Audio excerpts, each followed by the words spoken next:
সময় মনোভাব কৰিছোঁ আজি যি সময়ত পৰিৱেশ প্ৰদূষণৰ ফলত আজি আমাৰ হাজাৰ হাজাৰ জীৱ জন্তু আৰম্ভ কৰি মানৱ দেহ শেষ হৈ যাই আছে আৰু সেই সময়ত কিছুমান মই চৰকাৰী পক্ষত থিয় হৈ মোৰ বিৰোধী পক্ষ বন্ধুবৰ্গসকলক কৈছোঁ তেওঁলোকে কৈছে যে কোনো ধৰণৰ ক্ষতি কৰা নাই। মাননীয় অধ্যক্ষ মহোদয়, সদনৰ মতে কৃত্ৰিম সাৰ আৰু কীটনাশক দ্ৰব্যৰ অবাধ ব্যৱহাৰে জীৱ জগতলৈ ভাবুকিৰ সৃষ্টি কৰিছে। মই মোৰ বিল উত্থাপন কৰিবলৈ ওলাইছোঁ সদনৰ মজিয়াত।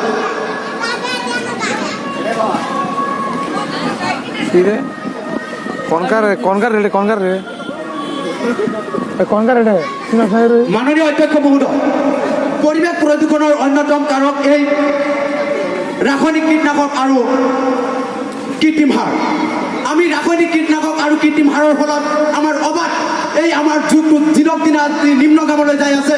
আজি আমি বায়ু পানীৰ পৰা আৰম্ভ কৰি আমি টোপনিলৈ যোৱাৰ লগে লগে আমাৰ কৃত্ৰিম সাৰ আৰু কীটনাশকৰ ফলত আমাৰ বহুতো ধৰণৰ বেমাৰ আজাৰৰ পৰা আৰম্ভ কৰি আমাৰ মানৱ জনমটো বিলীন হৈ যাই আছে। মাননীয় অধ্যক্ষ মহোদয়, আপুনি গুৰুত্ব দিব। মোৰ বিৰোধী পক্ষ বন্ধুবৰ্গসকলক কৈছোঁ, অলপ আগতে কৈছে যে সেউজ বিপ্লৱৰ সময়ত পঞ্জাৱ হাৰিয়ানা এই অঞ্চলত সেউজ বিপ্লৱৰ সময়ত কি হৈছিল, উন্নত হৈছিল, কিন্তু কেতিয়াও উন্নত হোৱা নাছিল। পঞ্জাৱ হাৰিয়ানা সেউজ বিপ্লৱৰ সময়ত তেওঁলোকে যধে মধে কীটনাশক দ্ৰব্য সেৱন কৰিছিল আৰু তাৰ ফলতে এই পঞ্জাৱ হাৰিয়ানাৰ মানুহৰ মৃত্যুৰ মুখলৈ যাবলগীয়া হৈছিল। মাননীয় অধ্যক্ষ মহোদয়,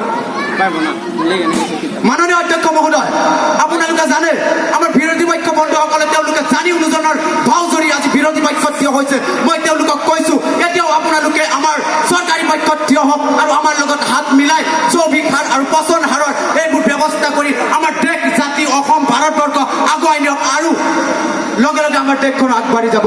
মাননীয় অধ্যক্ষ মহোদয়, আপোনালোকে ভাও নুজুৰিব। এতিয়াও মই বিৰোধী পক্ষ বন্ধুসকলক কৈছোঁ আপোনালোকে নজনাৰ ভাও নুজুৰিব।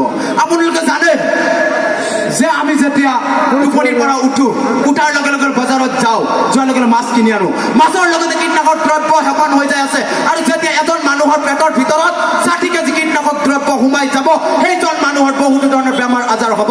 মাননীয় অধ্যক্ষ মহোদয়, আজিৰ যুগত চাওক ডায়েবেটিছৰ পৰা আৰম্ভ কৰি যক্ষ্মা বহুতো ধৰণৰ বেমাৰ আজাৰ হৈছে আৰু বিশেষকৈ এতিয়া আমাৰ মাজত দেখা দিছে। চাওক সৌসিদিনা সকলোৰে মুখে মুখে মই মুখখন দেখাৰ লগে লগে এনেকুৱা বেমাৰ দেখিছোঁ যে পেৰালাইজ বেমাৰ মানুহৰ মাজত এক ভয়ংকৰ সৃষ্টি কৰিছে।